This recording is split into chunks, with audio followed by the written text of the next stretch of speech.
ထိုင်းနိုင်ငံရချာဘူရီပြည်နယ်ကစန်ခမီလိုစေယုံမှာရေမအောက်တဲ့ဝေဒနာနဲ့လာရောက်ကုသခဲ့တဲ့လူနာကိုစိတ်ပီစီမှုကြောင့်ပါလို့ပြောပြီးအိမ်ပြန်လွှတ်ခဲ့တဲ့ဆရာဝန်ကိုဇူလိုင်လ19ရက်ကစလို့အလုပ်ထုတ်လိုက်ပါပြီเพราะผลต่อไปที่เขาส่งไปอ่ะคือส่งไปหาหมอกระดูกစေယုံရဲ့စစ်ဆေးမှုအရအဲ့ဒီဆရာဝန်ဟာလူနာနဲ့မိသားစုကိုမန်နေမစာပြောဆိုခဲ့တာစေယုံစီးမြင့်တဲ့ဆေးဘက်ဆိုင်ရာကျင့်ဝတ်ကိုချိုးဖောက်တာဖြစ်တဲ့အတွက်အလုပ်ထုတ်ဖို့ဆုံးဖြတ်ခဲ့တာလို့ဆိုပါတယ်လူနာဟာရင်မက်ဘဲဘက်ချမ်းအမြင့်အထံအောင်ပြီးချွေးထွက်လွန်တဲ့လက္ခဏာတွေနဲ့ဆေးရုံကိုရောက်လာခဲ့တာပါ။ဇနီးတဲ့ရဲ့အပြောအရဆရာဝန်က ECG တောင်ပေးမဆွဲပဲ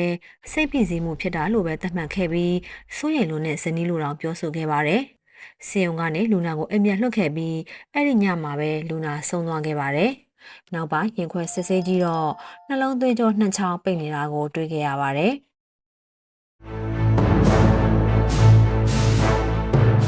တန်တစ်တာတဲ့ပတ်စံထက်သိမ်းတဲ့သူတွေဥပမာယူရမယ့်အဖြစ်ပြပါထိုင်းနိုင်ငံကအမျိုးသမီးတဦးဟာအေးရစ်ကြအတွင်းမှုတည်တံ့ဆုထားတဲ့ဘဏ်ငွေတက်တန်းကျော်ကိုတန်တစ်တာထဲမှာတင်ထားခဲ့လို့ပတ်စံတွေခြားစားသွားတဲ့အဖြစ်ကိုလူမှုကွန်ရက်ပေါ်မျှဝေပြီးတခြားသူတွေကိုသတိပေးလိုက်ပါတယ်သူ့ရဲ့ငွေတွေကိုတန်တစ်တာထဲမှာတင်ထားတာတစ်လတော့မပြည့်သေးပါဘူး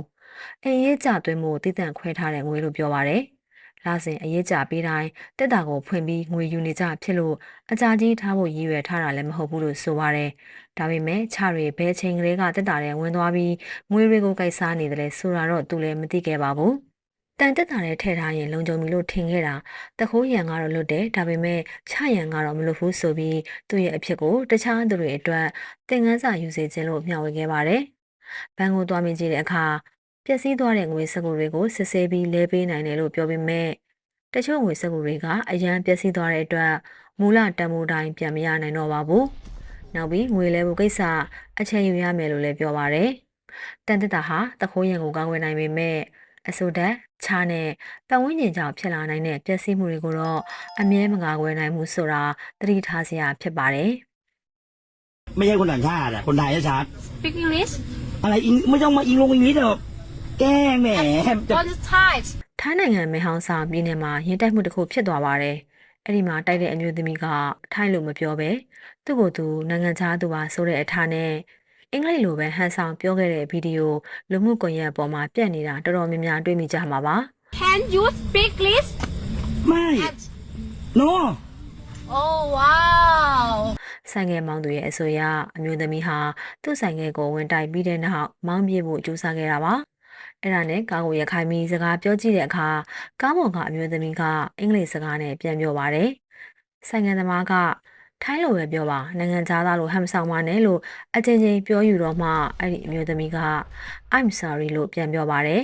ဒီဗီဒီယိုဟာလူမှုကွန်ရက်မှာကြည့်ရှုသူဝင်းမီမှတ်ချက်ရည်သူတော်တော်ပဲများခဲ့ပါတယ်มาใส่ภาษาเลยใส่กูอีกโอ้โหโอชีวิตกู I'm sorry อะไร I'm sorry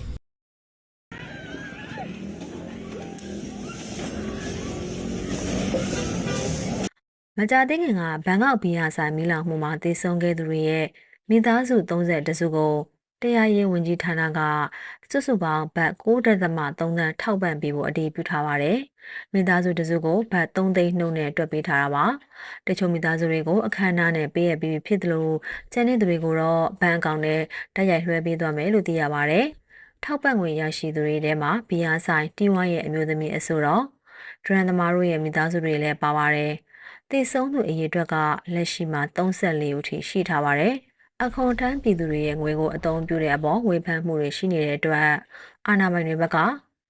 တည်ဆုံးသူမိသားစုတချို့ဟာနိုင်ရေးစရိတ်တောင်အခက်အခဲဖြစ်နေလို့အခုထောက်ပံ့ငွေဟာလူသားချင်းစာနာထောက်ထားမှုအတွက်ပါပဲလို့တုံ့ပြန်ပါတယ်။